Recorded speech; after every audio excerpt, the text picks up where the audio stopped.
আমাদের এবং এটা ভুল প্রমাণিত প্রতিপন্ন হওয়ায় আমরা এখন বেরিয়ে যাচ্ছি। আমরা যাচ্ছি রাজবাড়ির উদ্দেশ্যে।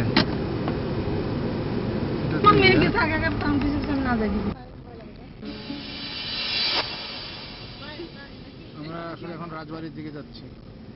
হাতের দিকে দিনাজপুরের রাজবাড়ি ভেবে আমরা যে চত্বরে ঢুকেছিলাম এটা আসলে একটা হিন্দু মন্দির। আমরা এই মন্দির থেকে বেরিয়ে আসছি এবং আমাদের খুঁজে পেতে হবে কোথায় সেই রাজবাড়ি। সেটা কাছের পিঠে কোথাও হবে। আমি প্রায় বছর 20 আগে এখানে এসেছিলাম, সে কারণে ঠিক স্মরণ করতে পারছি না। এটাও সংরক্ষিত এলাকা। এটা কোথায়? এটা নাকি দিনাজপুরের রাজবাড়ি। এটা দিনাজপুরের রাজবাড়ি এমন ভগ্নদশা, এটাকে আসলে it is more subject of still photography then videography. ভিডিওগ্রাফির কিছু দেখছি না, ফটোগ্রাফি ভালো। সুতরাং এটাকে আপাতত বন্ধ করছি আমার ক্যামেরাটা, শুরু করছি।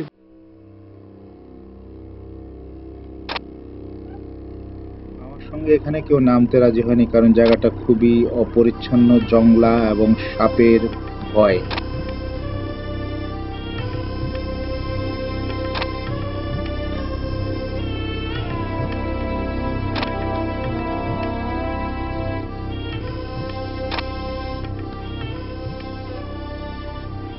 বাংলাদেশে অবস্থিত কথিত রাজবাড়িগুলি আসলে ব্রিটিশ সময়কার এবং সেগুলো এখনো খুবই ভালো অবস্থায় রয়েছে।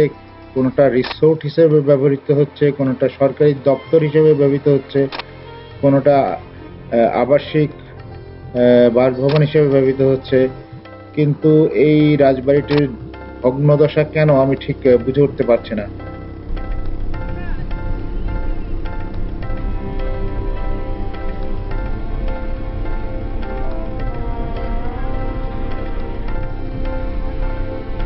পিছনের সিটের লোকজন হাপুস হুপুস শব্দ করছে, আমরা জানি না ওখানে কি হচ্ছে।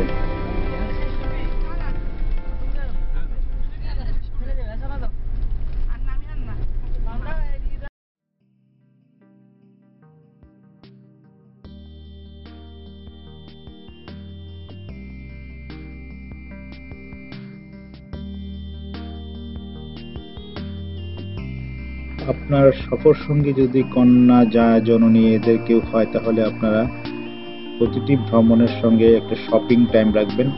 এখন শপিং চলছে।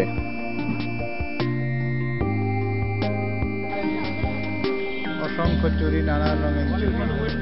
চুরির হাট, চুরির হাট না চুরির বাজার।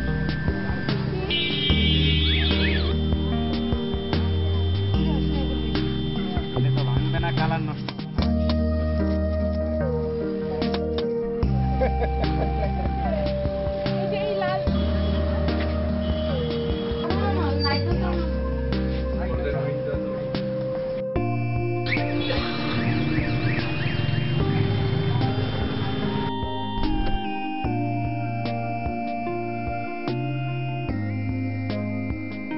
আমাদের পরবর্তী গন্তব্য রামসাগর। আমরা গাড়িটা ঘুরিয়ে রামসাগরের দিকে যাওয়ার চেষ্টা করছি। সম্ভবত সন্ধ্যা হয়ে যাবে আমাদের যেতে যেতে।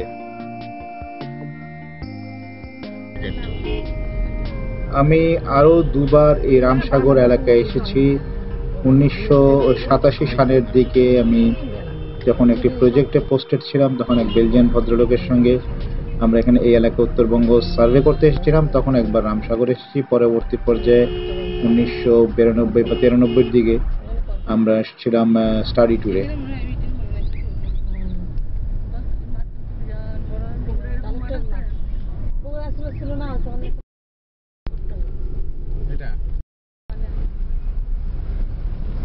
অবশেষে রামসাগর আস্তে আস্তে সন্ধ্যা হয়ে গেল। আমরা রামসাগরের এখানে আর নামছি না, আমরা গাড়িতে চারিদিকটা ঘুরে দেখছি।